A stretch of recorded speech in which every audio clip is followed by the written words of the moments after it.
Familiar faces. Hi, Greg. Hi, Gina. Have several staff members here as well.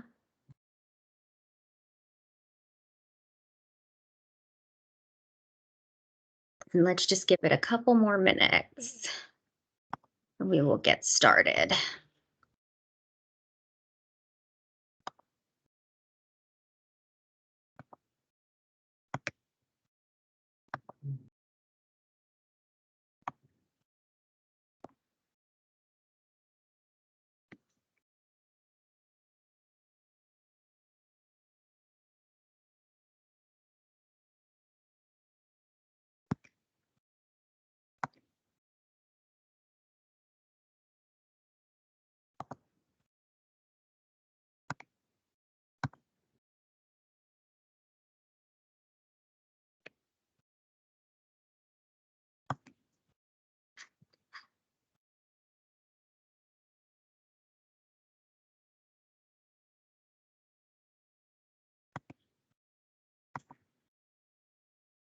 Okay.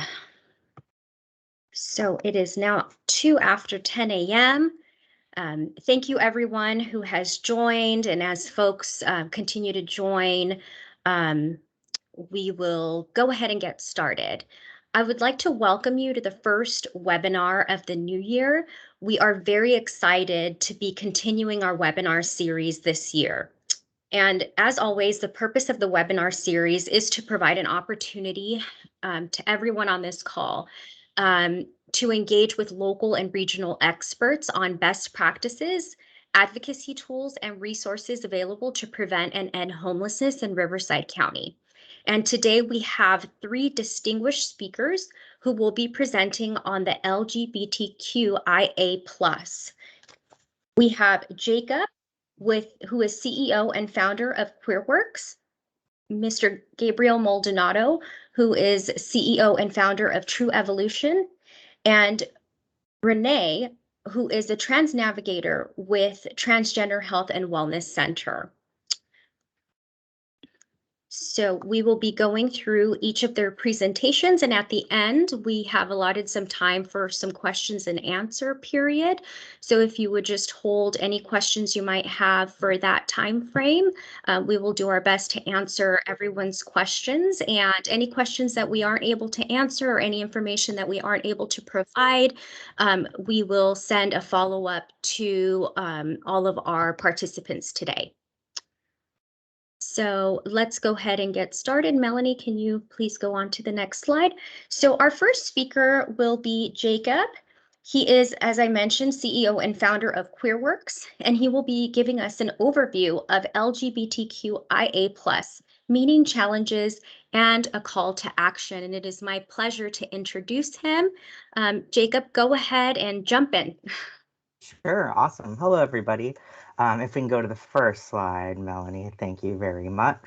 And I just wanted to first take a moment and say we only have 30 minutes per presenter. So while this is just the beginning, I encourage everyone to continue and learn all about this community after the 90 minutes we have today. And if I'm speaking too fast, please let me know. I just would love to get through as much as I possibly can. So my name is Jacob, or Jake. I go by he, him, his pronouns. I'm a licensed marriage and family therapist in California. However, I came out as trans when I was 13 years old, and I'm also identify as gay. So I knew from a very, very young age the disparities in which my community faced, because I grew up having to fight all those disparities and barriers. And so because of that, I decided to found QueerWorks, which is a nonprofit organization that focuses primarily on mental health and homeless advocacy for the LGBTQIA2-S plus community. So today we're going to talk about some knowledge, and we're also going to talk about special considerations for the population and homelessness. And a little bit of disclaimer, when we talk about terms, this is all best practice empirical data. So what that means is these are terms that we use in scholarly journals, and we talk in workshops and all that stuff, but it doesn't necessarily mean that these are the only terms that are out there and all terms fit, like one size fits all. So if we can go through the next slide. So let's talk a little bit about important terminology and some overview. So let's go to this big slide on the, okay, so you're probably looking at this and you're like, oh my gosh, what's going on here? Well, good news is, and I'm gonna give permission to the COC to send out this slide. This slide was created to print out and put on your wall so that anytime you need to stop and look and say, one of my clients said they're asexual, or one of my clients says that they're non-binary, you could look at this sheet and have a quick sort of what I call the layman's terms guide to working with the community, okay? So I'm not gonna go through each one of these terms because they would be here for 3 hours, but I wanna kind of put them into categories. So let's look over to the left and you're gonna see sexual orientation, gender identity, and gender expression. And if you don't remember anything for the next 90 minutes, I want you to remember these three very distinct terms. So sexual orientation is something that most of us are pretty familiar with, right? It's who we are attracted to romantically, sexually, physically, right? Everybody has a sexual orientation. That could even mean that you have lack of romantic desire, which would be asexual, right? Or you're attracted to someone who identifies as the same gender, homosexual, or opposite, uh, heterosexual, right? I'm always like, oh, let's forget heterosexual because my whole life is in the LGBTQ IA plus world. So, but yes, right, heterosexual, or you're attracted to people regardless of their gender identity, pansexual. So that's sexual orientation. Gender identity is how we identify internally with our own gender. And guess what? Everybody on this call has a gender identity. And something that a lot of people are confusing out in the world is that gender identity only applies to people who are trans. But that's not true. Trans is just a gender identity, right? So it's how we identify internally with our own gender. Now, here's the key thing. It's not our sex. Sometimes our identity is similar to our sex assigned at birth, right? That would be non-transgender or cisgender. Sometimes it's different, which would be transgender, right? So I was born female, my sex assigned at birth, but I identify as male. And sometimes it doesn't fall on any scale, or it falls on multiple levels of scale. And that's kind of the non binary, right? So when we think of non binary, we think of individuals who do not identify as male or female. They fall in between this wonderful, amazing, like think of a big, long linear scale with like millions and millions of different identities. They fall somewhere in between. So if you don't remember anything else about gender identity, all I want you to remember is what someone tells you, how someone tells you they identify, is how they identify, regardless of how they look, how they act, and how they live in this world. Okay? Finally, gender expression is how we express our physical gender. I always use me as an example because you cannot speak, right, for anyone else. So when you look at me, I'm very binary gender, right? I shop in the males department at Target. I wear like, t-shirts and hoodies and jeans, things that are very masculine. So my gender expression is masculine. Whether or someone who might wear dresses, like the most frou-frou dresses, their gender expression might be thought of as socially feminine, or people that mix up in between. Their gender expression is a mix of all.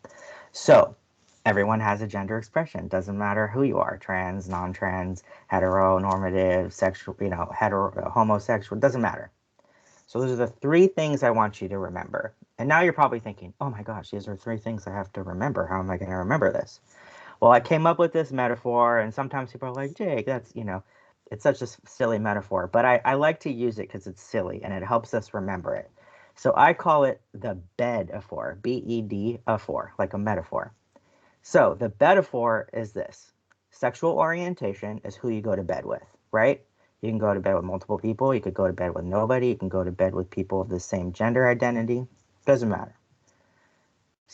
Gender identity is who do you go to bed as, right? Who do you go to bed identifying as? And gender expression is what do you go to bed wearing, right? You could be going to bed wearing whatever you want to, and that's how you express your gender identity. So that's the metaphor, okay? And that's what I want you to kind of remember. And as you see here on this chart, transgender is an umbrella term. Non-binary kind of goes in between.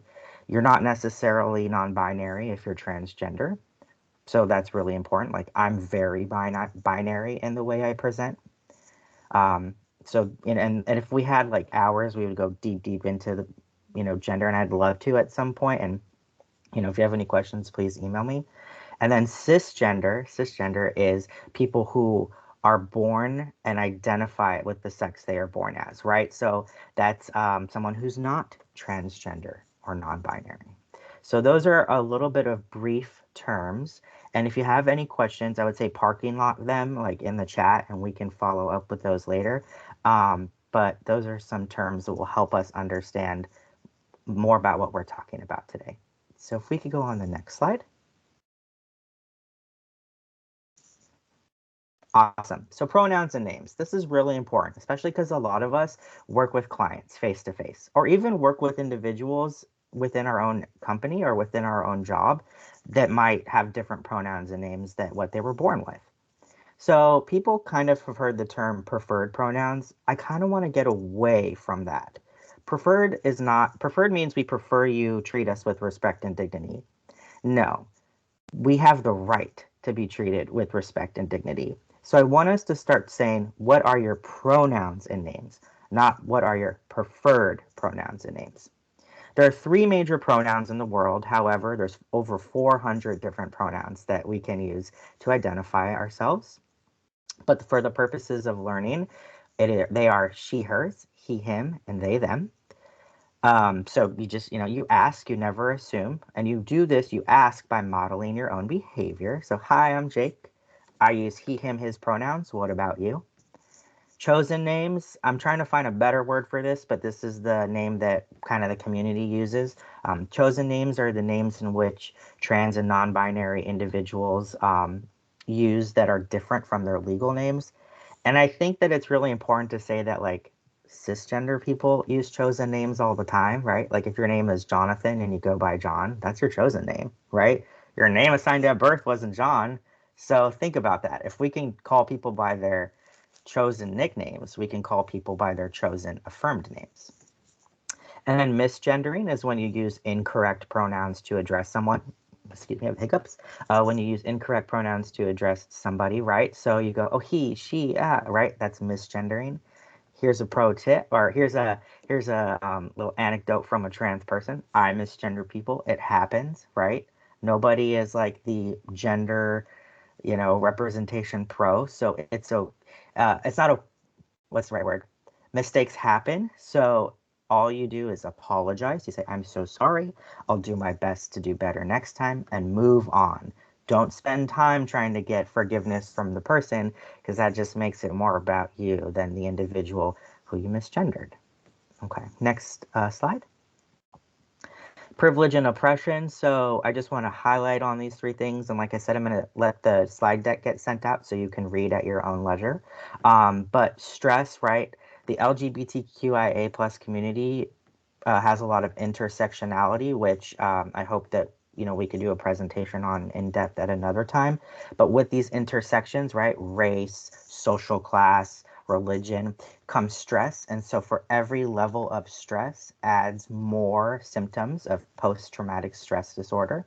The minority stress model, since I'm a psych nerd, just tells you that, like, so think about the circle here is a white, cisgender, heterosexual, middle class Christian man, right? That's what they call the American standard norm. For every space you move away is another level of added stress that you're born with, that you just live your life in. So if you're a black trans woman who's homeless and you're living on the street, right? You're like this far away. That's an added level of stress just by simply living your life. So we need to take that into account when we're working with clients who might not be able to fill out a form because they're so overwhelmed, right? Like, why can't this person just sit and concentrate? Well, maybe they're stressed. Maybe they're hypervigilant, right? So we need to take that into account. We also want to take into account our language. What are we saying? How are we saying things? And language, is something that we can talk about for a long time too. But I just want you to start thinking about the language you're using throughout your interactions with clients. Okay, next slide, please. All right, so let's talk about why we're here, right? The homeless population. So here are some important considerations. So next, great.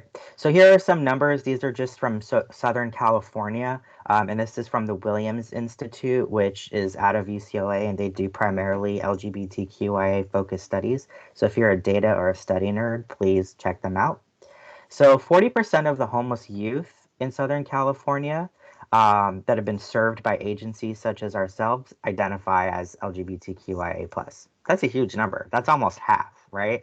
So that's pretty big. 43% of clients served in drop-in centers identified within the community. That's also a pretty huge number. 30% of street outreach clients identified as LGBTQIA+, and 30% of clients utilizing housing programs identified as LGBTQIA+. So I want you to think about the populations you work with and think, even if you're working, I'm like a even number guy, so even if you're working with 10 clients, right, they're saying 3 of those clients identify in the spectrum. That's a big number. Here's some comparisons. This was from a study done in 2020. Data is not out for 2021 yet in Southern California. So 8% of trans individuals experienced homelessness within the last year. That's compared to 3% of the cisgender population. That's more than double. 17% of LGBTQI plus individuals experienced homelessness at least once in their lives. That's I can't do math. I apologize. That's what almost three times as much as the cisgender heteronormative community, and 20% of the population experienced homelessness between the age of 18. That's huge. Okay, so just think about that for a second. Think about those numbers and think about the individuals that you're working with. Okay, next slide. Thank you. Thank you, Melanie. I appreciate the slide changes. All right, so here are some challenges. These are what's contributing to these staggering numbers. Okay, social stigma. We all know that it's seen everywhere, right? You turn on the TV. Like just today, I read about how the NCAA is reversing all of their policies on trans individuals competing in sports, which means we're not protected anymore, right? Social stigma, discrimination. There are there are some laws in place in California that protect us, but there are also laws that don't. So we're discriminated against using specific types of services and programs. Rejection by their families, physical and mental challenges, as we see, very high rates of substance abuse, very, very high rate. And that's even higher if the individual is living with HIV. Unsafe housing and shelters, which we've talked about. And I know some of you are probably, sick of seeing me pop up on meetings and saying, I can't find housing that's safe for my clients, right? But that's a narrative. That's a thing that's happening even here in our own county. To no one's fault. That's just the way that it is. We don't have enough affirmative options for housing and shelters. There are very limited LGBTQIA resources specific to the community. We face employment discrimination, right? So think about a trans woman or a trans man trying to get a job and their whole entire resume is in their old non-affirmed gender. And you're like, how do I do this, right? So now you're showing up to a job with like a blank resume and people are like, this is weird. And you have to explain and then you're discriminated against. Financial inequality. LGBTQIA youth and trans individuals are actually the lowest socioeconomic population in the United States. And then housing discrimination, which we've echoed a few times. Next slide. So here are the challenges within temporary housing. I wanted to kind of point this out because these are things that I've been hearing as well as seeing over the last 17 years I've been doing this work. So abuse and harassment. So actually individuals have experienced abuse and harassment, not only from residents, but from shelter staff. And among these risks are physical abuse, sexual assault, and then other types of harassment. Being denied access or, forced to leave a shelter because of their sexual and gender identity. So, oh, well, you're a man. You have to stay with the men. So imagine a trans woman, right, having to live with a bunch of men. That's dangerous. That is really, like a cisgender woman living with a bunch of men in certain situations are very dangerous. And then you take someone who has added stigma, that's a recipe for disaster. And then being housed in a gendered area they don't identify with is also really big. And I've heard cases, even out here in the county, where individuals are told they have to live in a house or they have to shower in a place where they don't identify with. And that's not only unsafe, but it's extremely unvalidating. And so when I'm working with the community and I'm saying, hey, let's go here, and they say, I don't want to, I experience so much shame. I would rather stay homeless. That's an issue, right? If someone would rather not get housing because they're being harassed, we got to do something. So I just like to point that out. Next slide. Some more challenges with temporary housing. So like we just talked about that, right? When temporary housing is unwelcoming or unsafe, people would rather go and live on the street. In order to survive, a lot of LGBTQIA individuals turn to sex work, which also makes them more vulnerable to sexual assault and trafficking. However, it's a lot easier to do sex work when you're not in a temporary housing situation. And the money is pretty good for specific populations of the community. So they would rather not go live somewhere where they can't continue to earn money because they're discriminated against and can't get jobs elsewhere. Additionally, and this is a huge one, I'm speaking to all of you funders out there, there is very limited funding for programs specifically targeting LGBTQIA plus clients.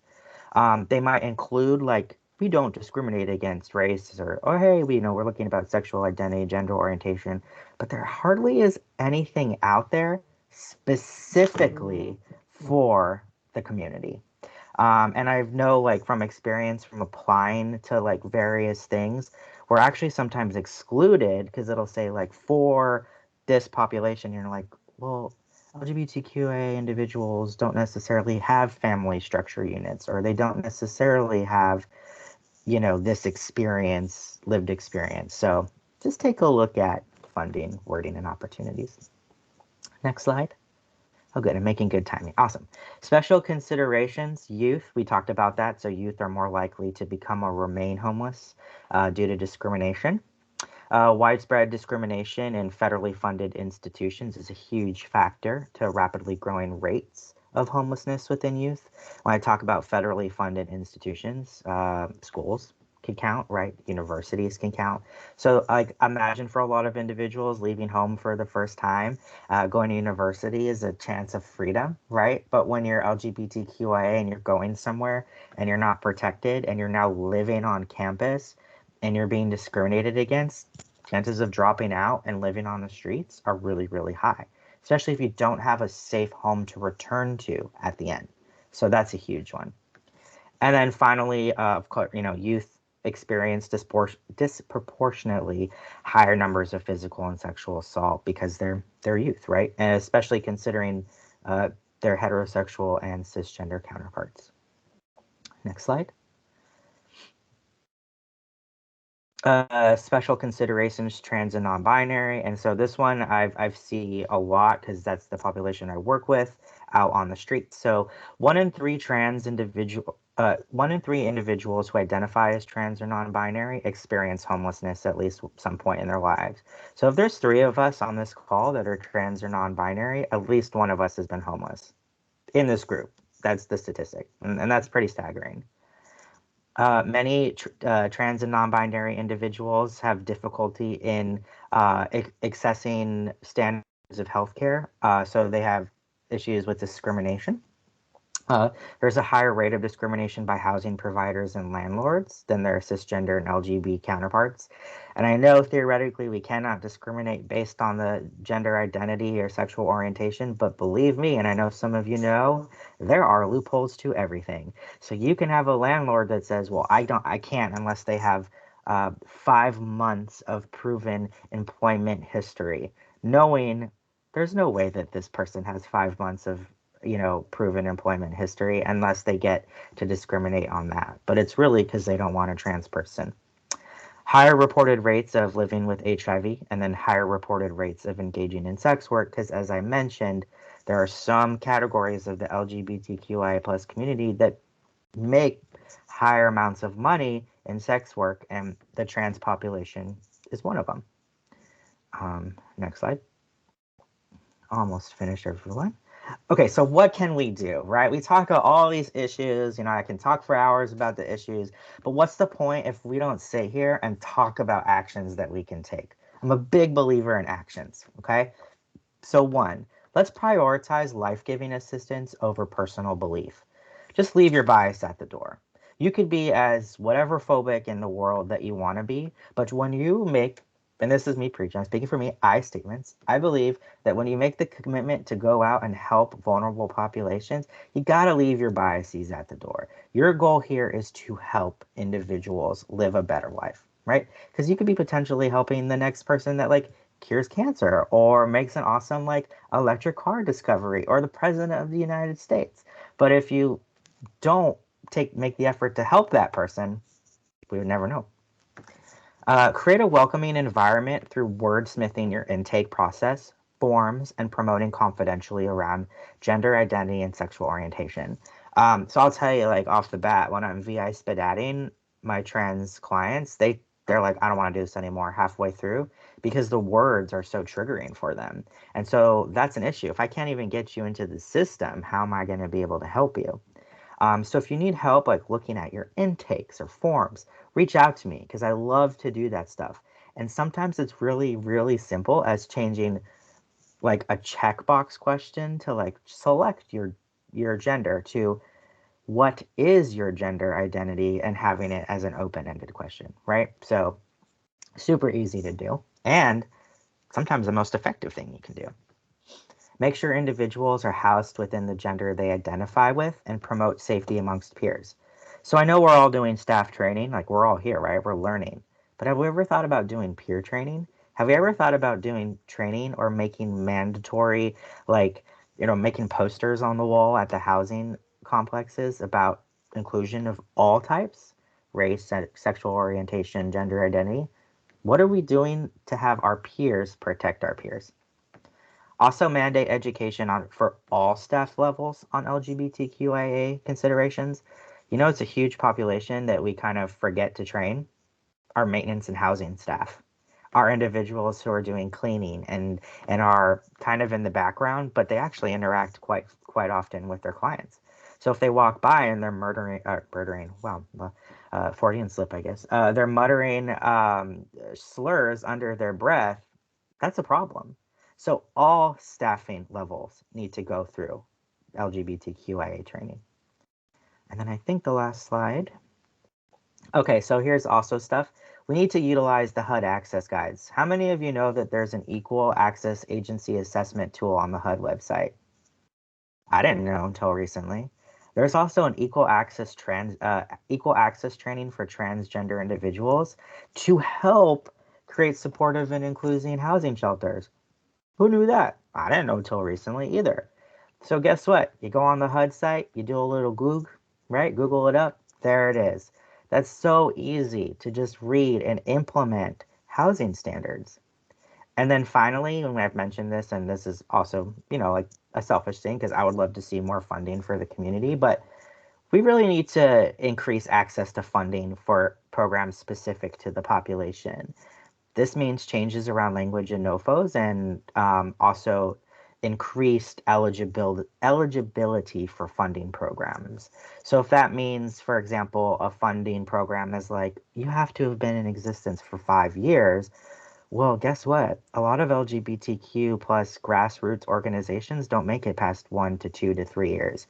So if you have an organization that's applying to something and they're only 3 years old, maybe think about ways in which we can get the funding for them so that in 2 years, when they have 5 years under the belt, they're now eligible for all these other resources. And that's my own, soapbox spiel, because I would love to see everyone be able to do fantastic work. But I think that's the last slide. Am I right, Melanie? Yes. Okay. So I know we're holding questions till the end. I just wanted to pop that up there real fast. What I would love to do is also put it in the chat box. And obviously I'll stick around to the end. But yeah, if you have questions, plop it in there and we could parking lot it and talk later. So I yield my time to the Melanie. Thank you so much, Jacob. Great presentation. As a reminder, the webinar is being recorded and will be available on our website today. Melanie has included the link in the chat, so everyone should have access to the information. We can go ahead and send out all of the speakers' contact information. Additionally, so if individuals would like to reach out directly, I know Jacob has already made that offer to everyone. Hopefully you don't regret it after today, Jacob. You receive a slew of email requests, but we will go ahead and make that information available. And as always, if you ever have a question related to information provided here or anything else with the COC, we have a COC inbox email, which you can access to send any question. Our staff look at those every day, and we are happy to answer any of your questions or provide any information to you that you may need. So our next distinguished guest is Gabriel Maldonado, and Gabriel is CEO and founder of True Evolution, and he will be presenting about the Project Legacy campus in the city of Riverside. And as a city of Riverside resident, I am very excited about this project. We are excited to have him here to share with all of you. And again, please hold your questions till the end. Gabriel, you can go ahead and unmute if you haven't already done so. Yes, I am. I'm here. Perfect. Perfect. Feel free to jump in when you're ready. Awesome. Well, thank you, everyone. Good morning to everyone. Gabe Maldonado. Please call me Gabe if you ever meet me. I like it casual. Project Legacy is I'm gonna share a little bit with you about Project Legacy. It's our housing development project, and it is a public-private partnership between the Housing Authority of Riverside County and our organization. Next slide. And so just a little bit about our background. Our mission has been to fight for health equity and racial justice to advance the quality of life and human dignity of LGBTQ people. And what I would ask everyone to take away from that statement are two very, very poignant themes for our organization, and that's health equity and racial justice. And so everything that we do, we really attempt to come from the approach of not only looking at what is best for the health outcomes and addressing health disparities within our population, but how do we also approach it from a racial equity lens and understanding that there are unique disparities that exist within certain ethnic minorities, and how do we create programming that addresses that? In addition to being a social justice organization, we are a public health institution and proudly call ourselves that. And so our vision is that we would integrate the idea of health and racial justice into this center of excellence for social determinants of health. And often social determinants of health disproportionately are impacting many of the communities that we're talking about now. I thank Jacob, who I love dearly, for doing this work and kind of giving the foundation for those disparities. What I want to dive into a little bit, which is on the next slide, is on stigma and sort of how housing can be a tool to address stigma, and what are some particulars when we're developing housing programs and models that we may want to take into consideration when we are looking at stigma as a social determinant of health. And so what is stigma? Just to kind of give a basic understanding, for me, it is the stratification of stereotypes, prejudice, and discrimination. I almost see this as a beginning point and an end point to how stigma manifests itself. And oftentimes stigma begins as just a stereotype.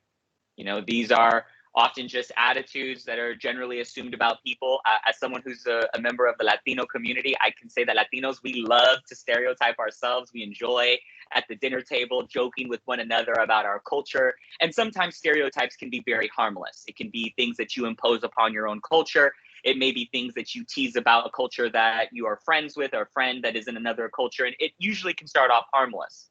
I think where we begin to see stereotypes start to transform into stigma is when prejudices begin to move into our assumptions about generally assumed assumptions about people. And it's when these assumptions that we make, these stereotypes, these jokes or these laughs or these half-hearted statements, that we begin to see them as valid, that we begin to believe that these stereotypes that we may say out of joke or out of half seriousness, we begin to believe that they are true. And even more dangerously, we begin to apply these assumptions to an entire group of people without recognizing or knowing the individuals. This can happen in the form of direct prejudice, which is the most often that we've seen, but there's also implicit bias. There's also subtle prejudice. There's also elements where people are not even conscious of their own prejudice. And so because of that, they are doing things or reacting in a particular way that furthers stereotypes, prejudice, and stigma without really being aware of it. And so when we begin to have these stereotypes that become confirmed beliefs about groups of people, that is when we begin to have to take notice about how our stereotypes are transforming into prejudice.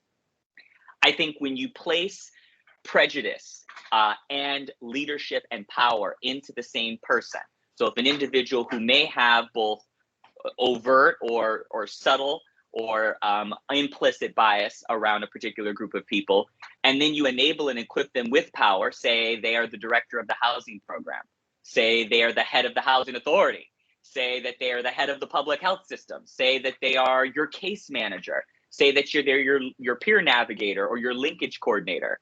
I think that is when we begin to see discrimination take place, where individuals who maybe have an assumption about a group of people and really believe this true about all of the people that they work with, and then you place them in a position of power where they are responsible for authorizing vouchers, authorizing additional nights of stay in your housing facilities. And that is when we begin to see stigma manifest itself in the forms of healthcare and in the form of social services. Next slide. So where also does stigma show up? Like where is it found? I think most commonly we see it in our communities, right? You see it on the TV, you'll see very direct, clear bias, prejudice, racism, animus. Michelle Alexander in the book, The New Jim Crow, she says that a racial caste system does not need overt bigotry. A racial caste system needs only racial indifference. And so a lot of times when we see it in community, you see overt bigotry. You see clear indications of racism or homophobia or bias. But there are also other places in which stigma.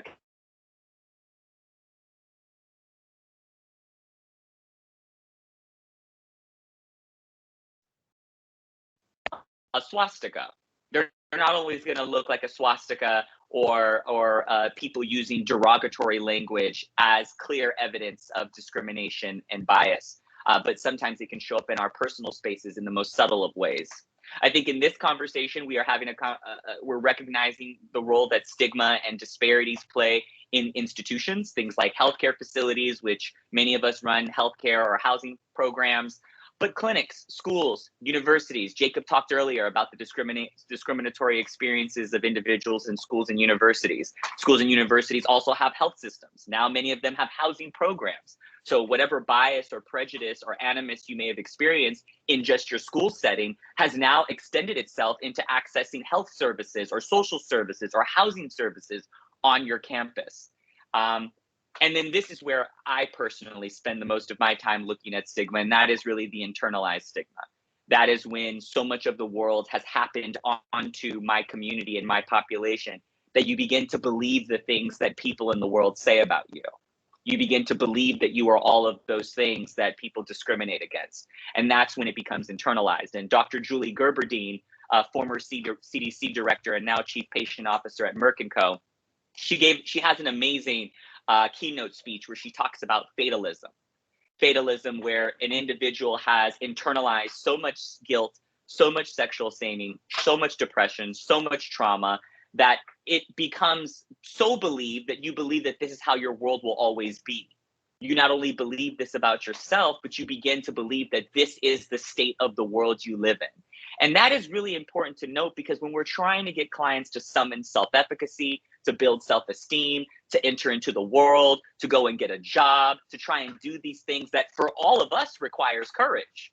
I know it requires courage to do these things. And so when a person has internalized such of the discrimination and stigma that they've experienced in the world, you begin to have this fatalistic effect where individuals, your clients, the people that you serve, will begin to believe that this is the only world they have before them. And that is really how fatalism really morphs itself from stigma. Next slide. So these are some of my recommendations, and there's a lot of literature on the subject. I put a couple of citations in there. There's a framework called critical health literacy. If anyone's unfamiliar with it, I'd really recommend starting with critical health literacy. That is a concept, it is a framework, and it's something that could be very helpful in giving introductions to many of these topics. But I believe that we really need to be promoting resiliency within our clients. We need to be kind of infusing not only self-efficacy and self-esteem, but we need to be enabling them with certain tools and resources. And where does that resiliency begin? Well, it first begins within myself. It really begins in how do we engage our cognitive processing about our world? How do we interpret the world that we see around us? How are we interpreting the people that are in our world, especially people who do not look like us? So if you are a person who is working with a population that you are not reflective of, meaning you're working with LGBT people and you're not LGBT yourself, you're working with Black and brown people and you do not identify in the Black or brown community, it is really important that those individuals have a particular healthy perception of the help that they are receiving. Otherwise, they may feel triggered and have avoidance simply because they do not believe that you understand their culture. So how they are processing things, how they process the world is very important when you're trying to promote resiliency within your patients and your clients. Your choices.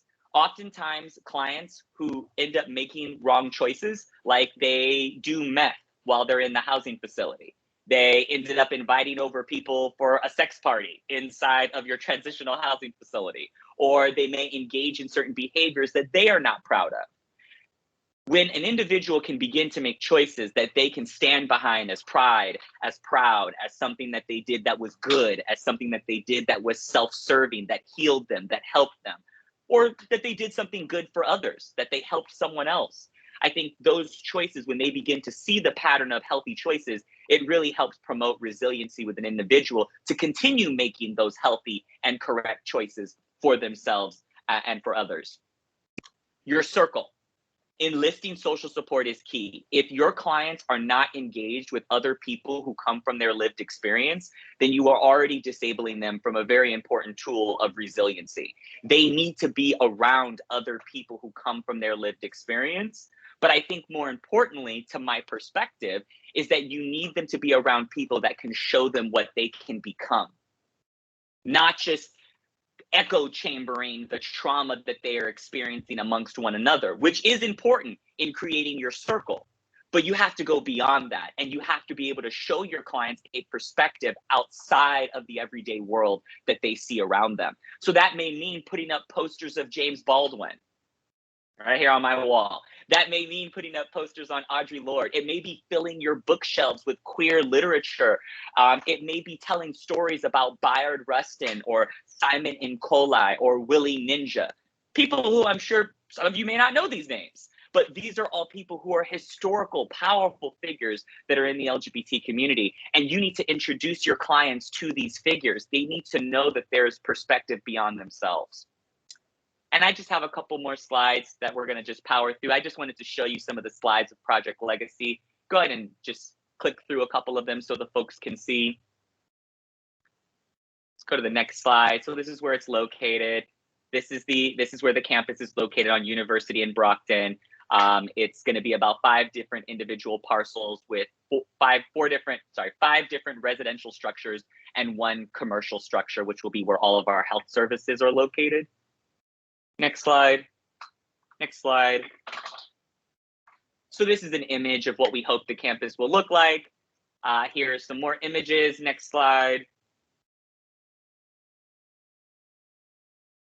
Internal campus, we hope to build out about 10,000 square feet of an open recreational park space. You'll see here all of the properties are going to have their original architecture, and that is also important for stigma because we don't want this facility to look like a facility. And oftentimes when clients believe that they are going into a facility, there's a lot of facility mindset that happens. Often it results in devaluing the program, devaluing, the resources you're being offered because you just believe that you're being put into a factory, another facility of a machine. And so it is really important that as we innovate and build new housing, that we look at ways to integrate our clients into the neighborhoods that they belong to, that they are living in residential structures and living in housing structures that look like they are an everyday part of the neighborhood, to which they are.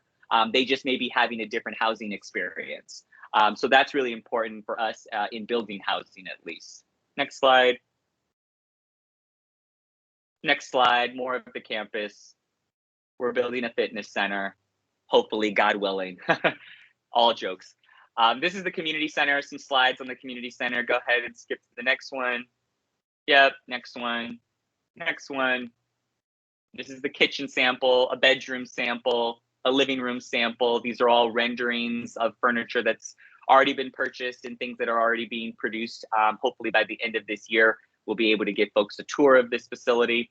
This is the makeup of what we hope to serve in Project Legacy. The program is permanent supportive housing. However, we do recognize that individuals are not going to want to stay living under a set of program rules for the duration of their lives. There are going to be expectations around workforce, around learning, around academic achievement that are going to be required to move you along your journey. And so we hope that clients will be able to, will need the program for no more than 24 months. We recognize some people may only need it for 6 to 8, may only need it for a year, but no one will be kicked out as a result of non-achievement. People will, be removed from the program for other reasons, violation of our rules, codes of conduct, safety standards, drug usage, but no one will be kicked out for a lack of achievement or performance. And so we do consider this permanent supportive housing until people can be put on the path to proper home ownership or have a job that allows them to live in market rental housing. And this is the population that we hope to serve: LGBT, people living with HIV, and a portion will be seniors who are at highest risk for comorbidities. Next slide. This is a summary of all the services that will be provided. Permanent supportive housing, which is the basis of the campus. Primary and specialty healthcare services will be available by the end of 2023. The mental health clinic, harm reduction services, workforce and job training center, our fitness and wellness center, and our mobile services will all be up and running at the time that Project Legacy opens later this year.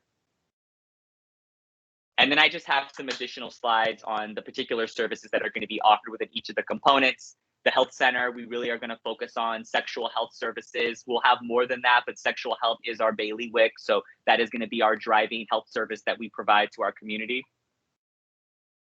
Next, the mental health clinic. Next,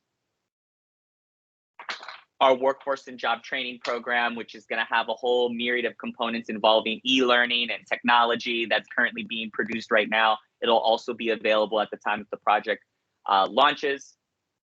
Next slide. And then the Riverside Anti-Hate and Violence Center. So this is our main health and justice center.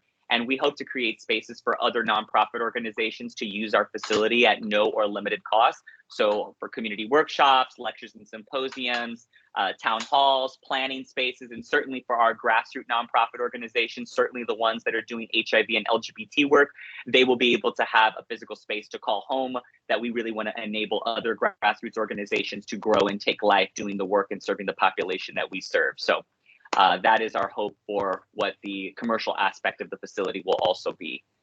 And I believe that's it. Yes, that is it. So. Hi, Gabe. We do have one question from the chat box I want to bring up now, and that's from Greg Rodriguez, our COC chair. He asked if there will be any units for the LGBT, the transitional age youth.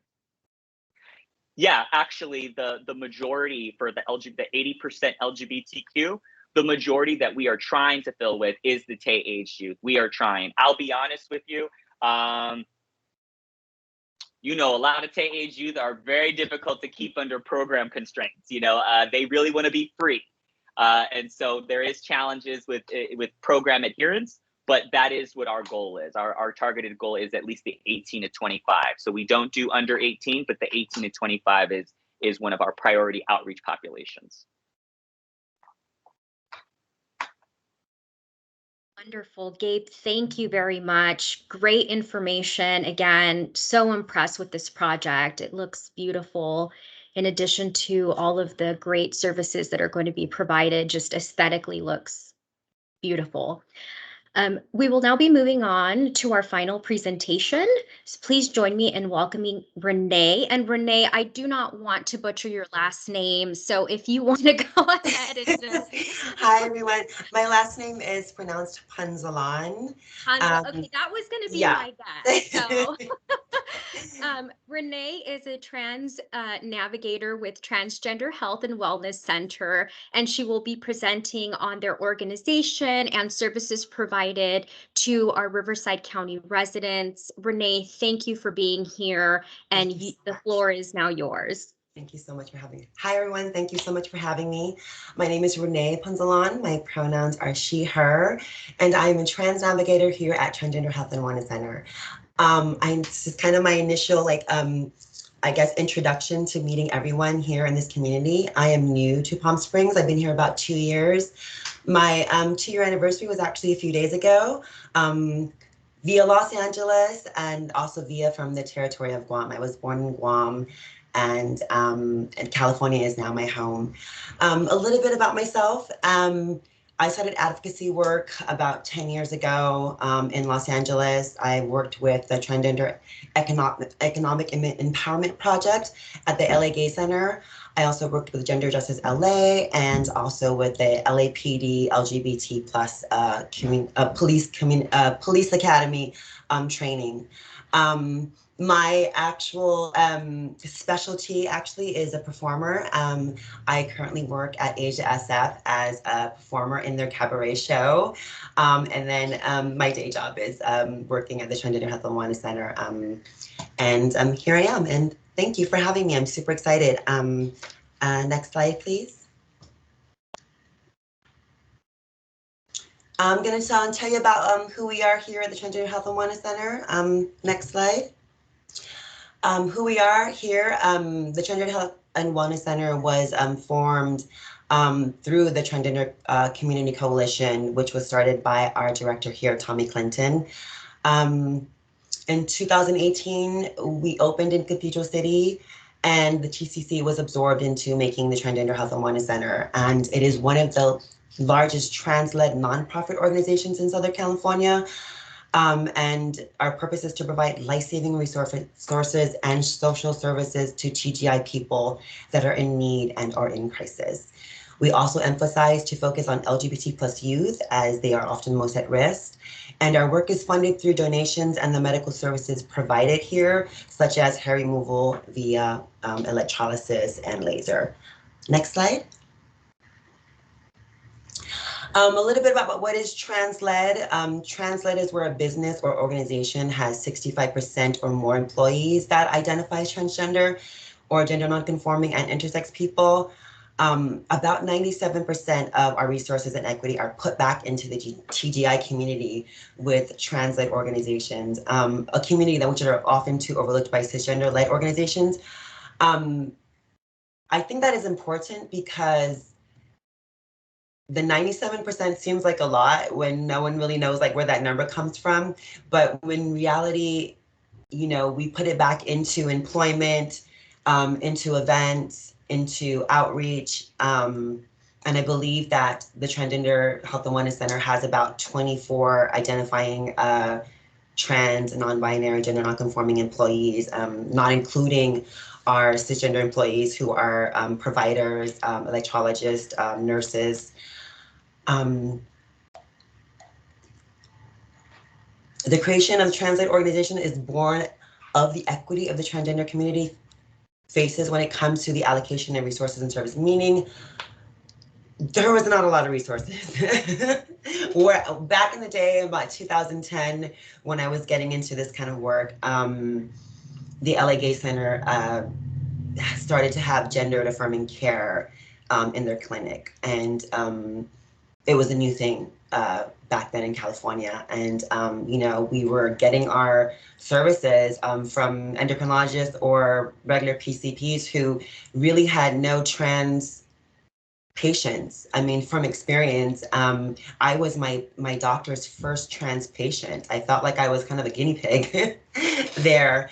And, you know, this is, I believe, why the creation of trans-led organizations began, from people like me who want to feel more safe and comfortable going to a clinic that is trans-led. Next slide, please. Our mission and vision here is to be the preeminent provider of services and support for the transgender diverse community and our allies. Our vision is a safe and prosperous and healthy community for transgender diverse individuals and their allies in Southern California. And our value as a transgender community includes every gender and sexual identity. Like what Jacob was saying, it's a spectrum, right? From male to female, gay to straight, and everything outside and in between. I'm in a clinical room. My leg's gonna keep going on and off. We actually serve the largest spectrum of people with this organization. Our prime objective is creating a local environment that nurtures an individual's ability to live authentically. We believe that the people we serve are entitled to the freedom to live how they want, self-defined, self-determined, and our goal is to build an environment that engages the public to support the transgender movement. Next slide. We do have 4 locations. I'm currently here in Palm Springs. We do have 2 in Riverside, 1 in San Diego, and we are now being requested to open locations in San Bernardino and Orange County. We're expanding outside of the county, which I think is a great thing. And now we can employ more people, more trans people, more TGI people.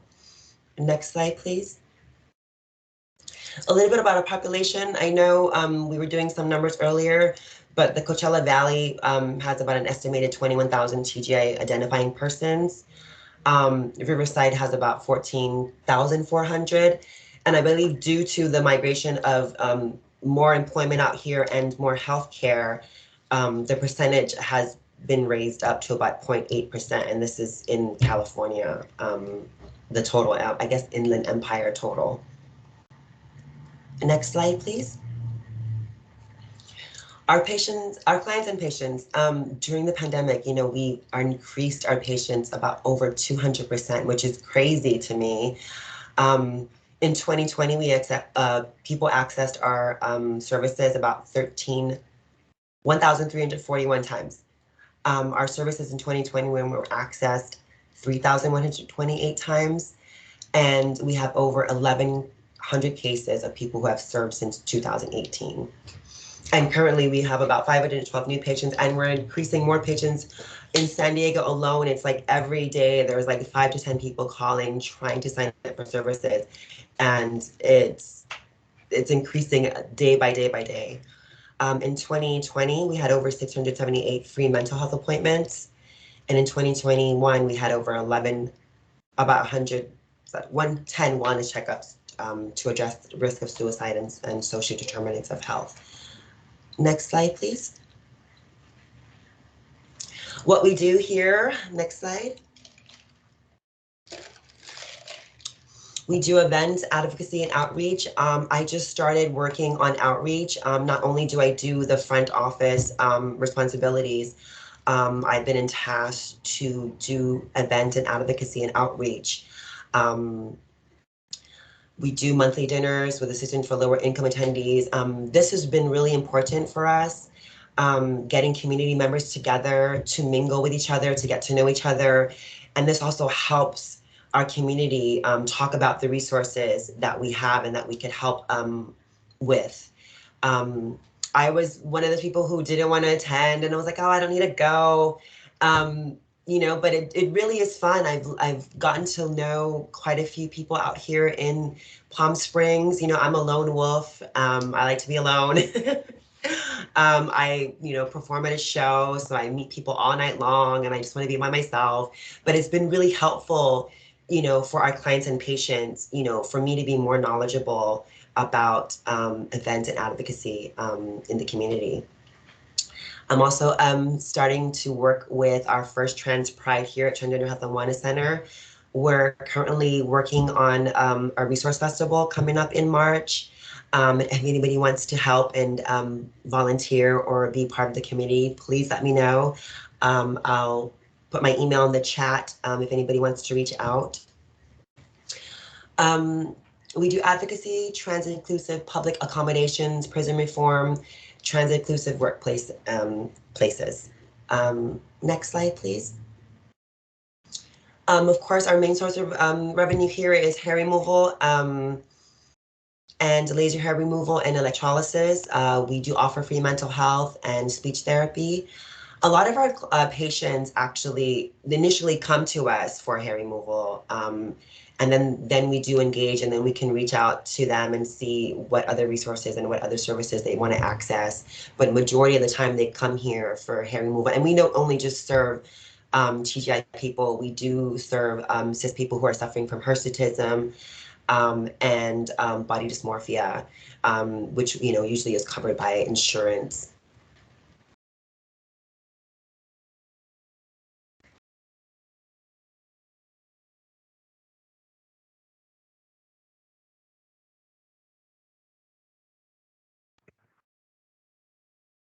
Looks like Renee's just having some technical difficulty. Just bear with her a moment.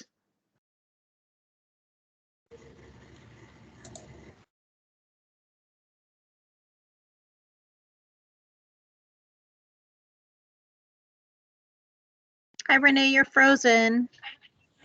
Oh no, hi, wait, is that better? Yes. Hi, sorry. I'm in the clinical room and I think I'm having some issues with Wi-Fi. We were just talking about that earlier. Okay, is everything good? Can y'all hear me? Yes, we can hear you. We can hear you. Okay, great. Awesome. Next slide, please.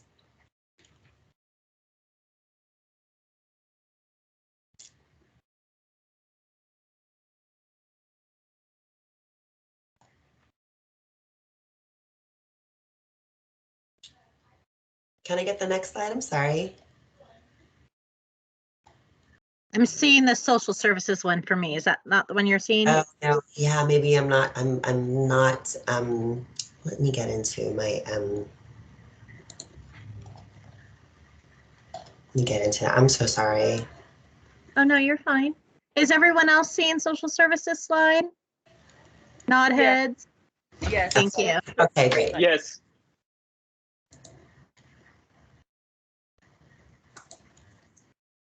All right, so our social services, we do linkage to resources here, guidance on navigating the healthcare system. This is really important to me because a lot of my community members find it difficult to, navigate the healthcare system. A lot of them don't know that gendered care is covered by Medi-Cal and other commercial insurances. I am getting a lot of out of state patients that are calling from Florida, from Arizona, from Nevada, and actually moving to California to receive services, which is very surprising for me. I mean, I know I came from LA, and LA, implemented gender care services, over a decade ago. So it's just really, the work is still happening, where, community members are not able to, understand, like, okay, what's covered and what's not covered. And that's really what my job is here is in navigating that. So and and the process too, enrolling in Medi-Cal and management plans, which could be difficult and daunting for someone who has never had medical care before in their life. You know, girls I know have never had a dental appointment, in the 20 plus years or 40 plus years since they've been trans. And, that's kind of scary to me. And so that's one of my most important roles here at Gendered Health and Wellness, is to get them, navigating the healthcare system. We do assistance to commercial insurance providers, as well as I'm saying, housing and shelters, primary care providers, HRT providers. I know we refer out to DAPS or Planned Parenthood for HRT. Right now, we're currently working with the Housing Authority with the housing voucher assistance, which is a new program that we're working on here. Name and gender change assistance for trans, GNC, and intersex job seekers, monthly well-being checkup, monthly well-being. We do monthly wellness checkups, free assistance to asylum seekers, weekly online support groups, free behavioral health. Next slide, please. So yeah, we're talking about homelessness and the trans community. Jacob said 1 in 3 out of people in this chat would have either been homeless or at risk of being homeless, and it's true. I'm the one. I was homeless once. I lived in my car in Las Vegas with a girlfriend of mine who was also trans. This was decades ago. We didn't have any money. We didn't know where to go. We were just 2 young trans women trying to make it in life, like trying to figure out what we're going to do with our life. And we lived in our car for a while until we were able to get employment and make money to move into an apartment. So I am that 1 in 3. Next slide, please. The prevalence in the trans community that faces disproportionately high rates of housing inadequacy, which is still happening to this day.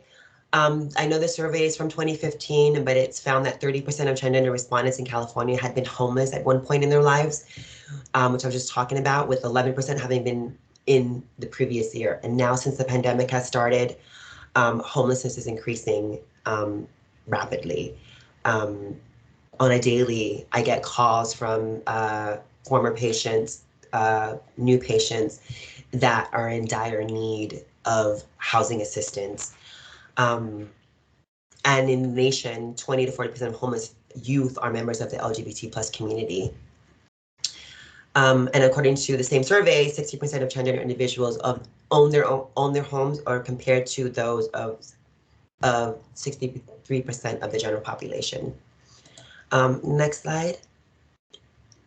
Housing obstacles.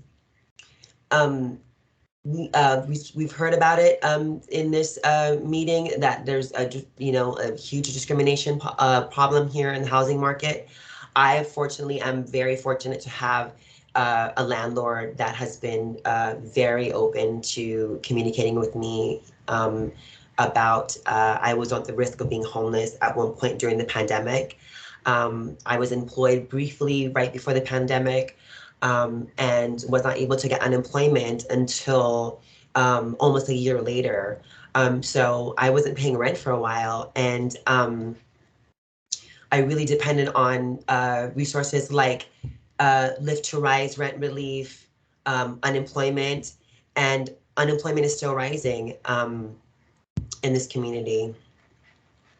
And about 23% of transgender people face housing discrimination. And I think that's rising too. And this number was actually 17. And I think it's even more now this year for Black respondents. 10% have experienced eviction due to their gender identity expression. As I talked about, trans women coming from other states moving to California because of the resources that are available to them, and have been either kicked out, whether they were living with family or regular homes because they are, identify as trans. Next slide, please. Another housing obstacle is unsupported families.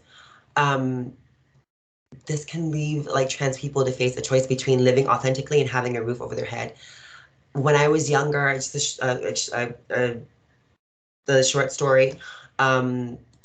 I lived with my mom until I was in my early 20s, and I didn't fully transition until after I had moved out.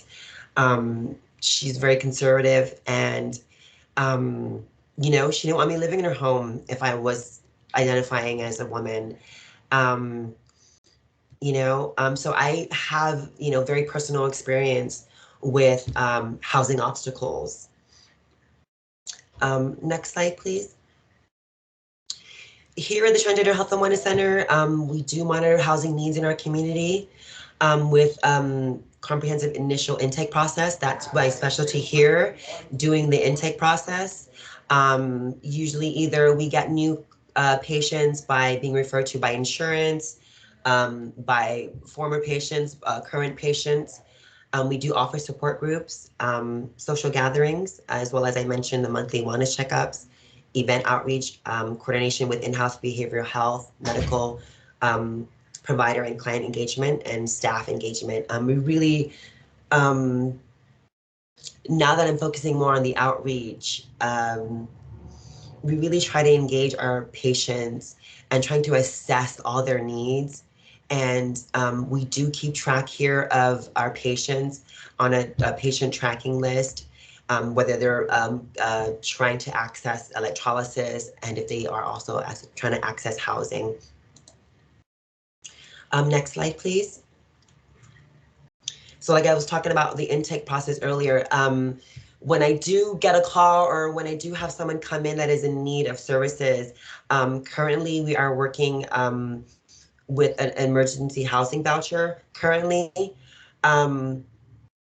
which is, I guess, the County of Riverside Housing Authority has granted us, and we are a third party, but they granted us housing vouchers for our community.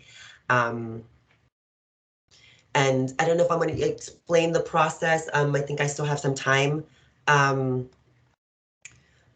But if someone is in need and is in need of an emergency housing voucher, what I do here is I would have them get onto Section 8 waiting list and get a confirmation number. And with that, I will assess what their criteria is. If they're homeless, if they're at risk of being homeless, if they're fleeing domestic violence, dating violence, sexual assault, stalking, or human trafficking. And this is particularly LGBT plus, but I am getting clients and patients that are that don't identify as LGBT plus, and then we're also helping them too as well navigate the vouchers. We do have to certify documents here to send them to a navigator.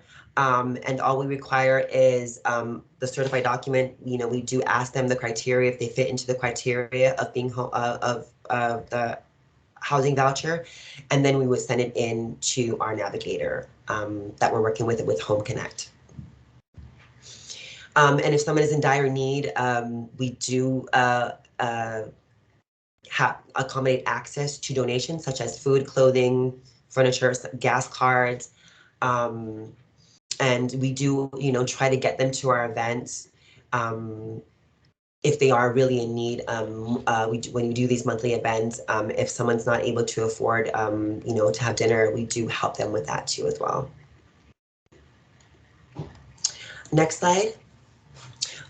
I was just talking about this, the gatherings. We really, you know, when I first started working here, they were always trying to get me out of the house. You know, like, you got to go out, you got to, you know, meet people, and you know, this has been really crucial for me in getting in going out and just I guess socializing with community members and getting to know people. I am, you know, still new here in Palm Springs to this field, and it has been really beneficial for me in my personal well-being, you know, to go out and to meet other community members, and you know, and to just have fun and just to learn more about the community itself and more about what the Coachella Valley and Riverside County has to offer. There's so much resources now that are popping up, and what Gabe was talking about earlier about the facility that's going to be opening up, I really think that's amazing. That was I was sitting here just like, wow, that is amazing, and I would love to work together with you to help our clients and patients, you know, improve their quality of life. I mean, that's really what is in need in my community, is improving our quality of life, is getting employed, and we really that's what really we really need. We really need employment.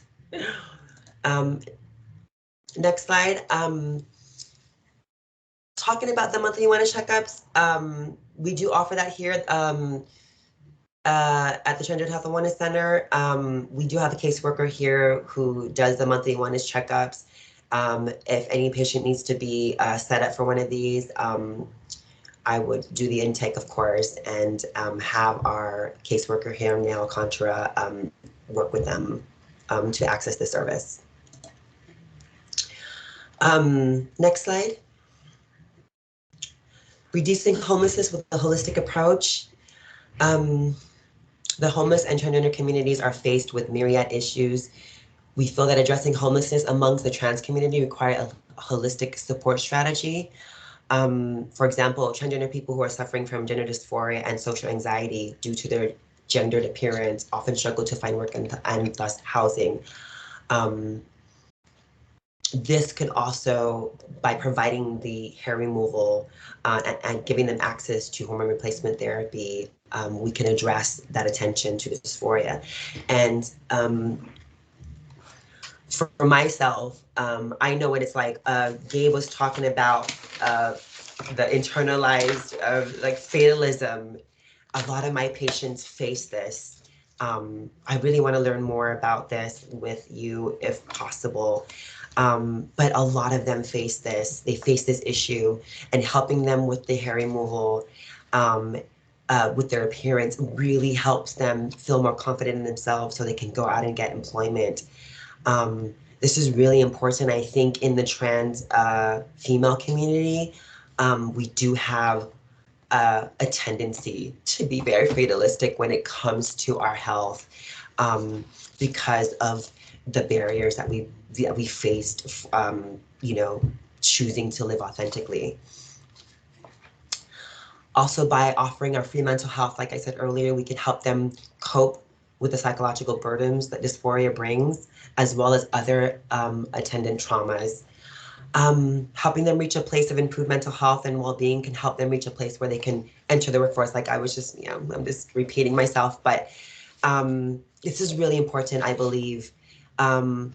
This year, we're going to really be trying to focus on outreach of trying to increase TGI people to be employed in LGBT plus organizations and businesses. That is really our goal. And that is something that I'm going to be working on this year, is to try to increase that number. So we're not going to be the only organization that, you know, has a trans-led, you know, organization, or the number could be increased. I believe, not to call anybody out, but I feel like there's not enough trans people working in business and companies, and it's very few. At Asia SF, they do employ a lot of trans and gender non-conforming people in the kitchen, as hostesses, as performers, as servers. Although they're not a nonprofit, there are, I would believe, the second largest in, I guess, California, that employs the highest number of trans people in their business. Finally, by re-entering the workforce with an improved sense of well-being, there are better positions to acquire stable permanent housing. I feel like the employment is really important. I you know, can't say it enough, and which would end basically homelessness in our community. Next slide. And I think that's it. This is just a little bit of, you know, citations of numbers that I worked on. But I just want to say, you know, we do have the housing vouchers here, emergency housing vouchers here. And if any of your clients or patients are in need, I know that DAPS currently has some housing for HIV positive patients. I know that LGBT plus youth can work with Operation Safe House in Riverside County. But if you have anyone in need of an emergency housing voucher, they can contact me at Renee@trans.health, and Renee is spelled RENAE @trans.health, and I can put that in the chat as well. But it would really help out a lot, and I can take them through the process and navigate them through how they can receive the voucher. Usually, the County of Riverside has allotted housing in different cities, Moreno Valley, Cathedral City, Indio, and they also give out vouchers to landlords that are working with the Housing Authority. So I'm here if you need me. I'd love to work with everybody on getting our community, you know, into housing and really working together. That is my goal here at Transgender Health and Wellness Center in the upcoming year, to get, you know, our community members and get our community to be housed and employed. And thank you very much for having me. And I'm here if anybody needs me. Thank you so much. Thank you, Renee. Great presentation. Thank you. And we will now be opening up the floor for our question and answer period. Please utilize the raise hand feature in Teams and wait to be called on by our wonderful facilitator, Melanie.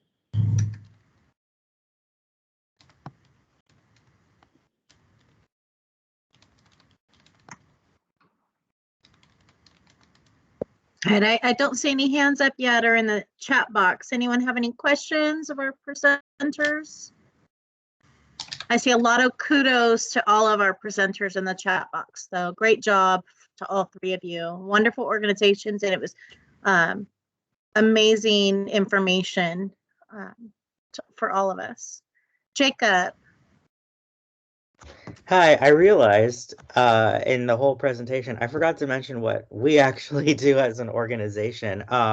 So what QueerWorks actually does is we run a program right now called the Trans Power Project out here in District 4. We provide completely free mental health services to the trans, non-binary, and families, as well as anyone who needs access to therapy. And we also do housing navigation. We right now have a staff of 8 clinicians, and so that's pretty awesome.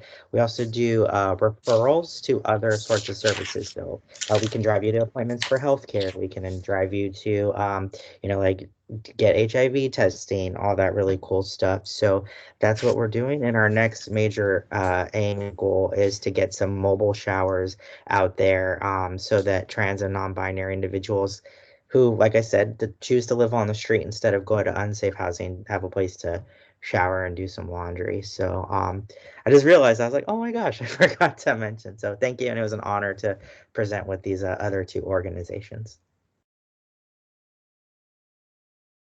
Thank you, Jacob. Sandra. Yes, thank you for these presentations. They were really informative.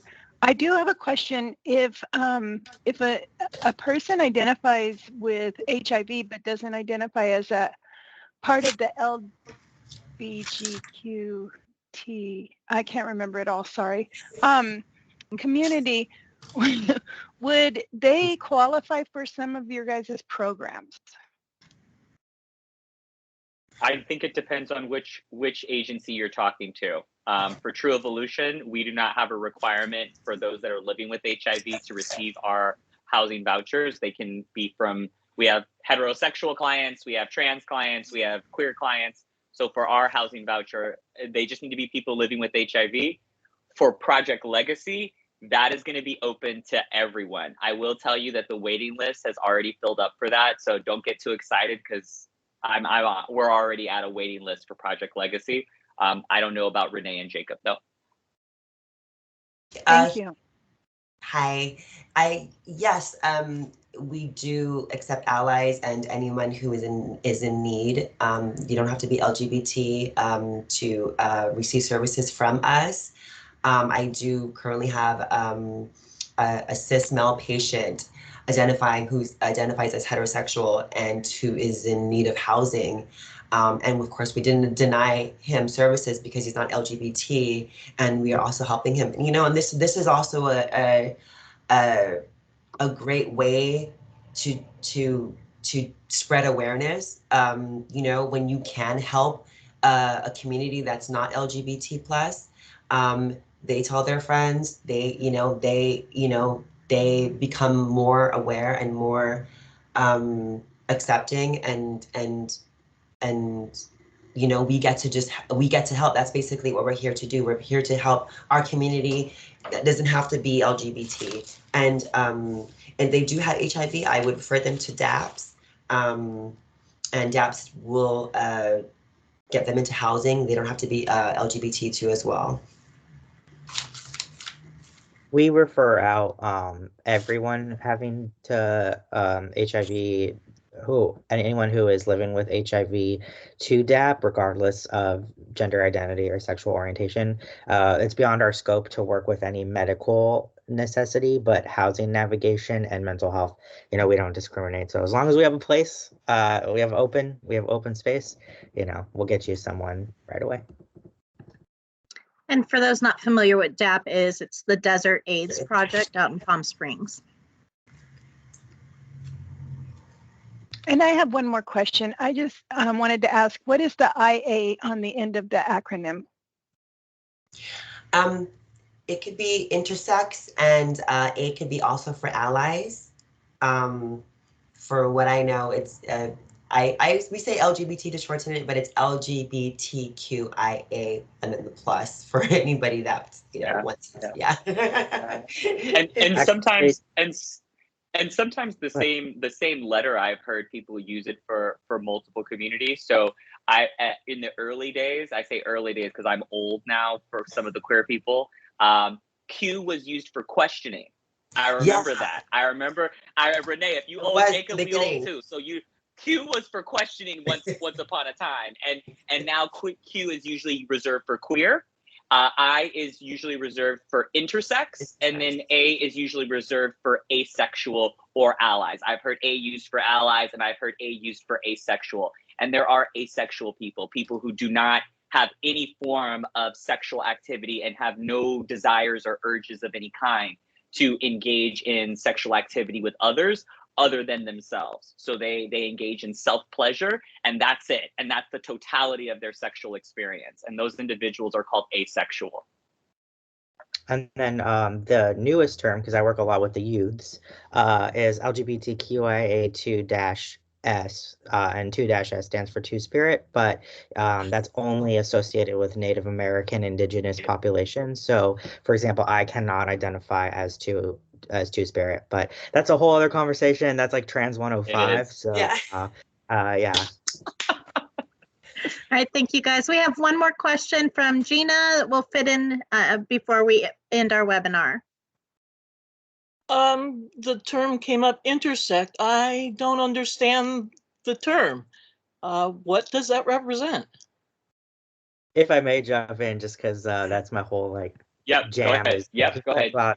So intersex is, and please, no one else can ever use this word ever, is the new term for the old school term of hermaphrodite or hermaphrodism. So that's when you're born with two or more different secondary sex characteristics or first sex characteristics. So you could be born with ovaries, but have a phallus, right? And so this is normally a medical diagnosis. Now, depending on the community you live in, you can either identify as intersex, because a lot of people actually do identify as an intersex individual, or you could say, no, that's my sex assigned at birth, and I actually identify as male or female or non-binary. So intersex is a huge debate even amongst the TGA NBI plus community. So what I say as an ally is don't ever use intersex as a way to talk about or describe a person unless they give you explicit permission to do so. It's just, it's something that's we're still kind of on the verge of sort of exploring right now. So yeah. Thank you. And I want to thank all three of you. Incredible information. Thank you. Thank you.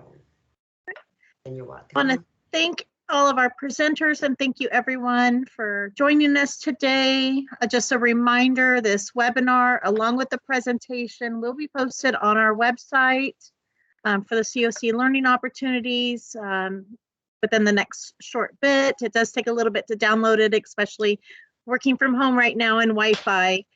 So by this afternoon, it'll be up on our website. If you do have any other questions that did not get answered, shoot them over to us at coc@ribco.org, and we will get those answered for you.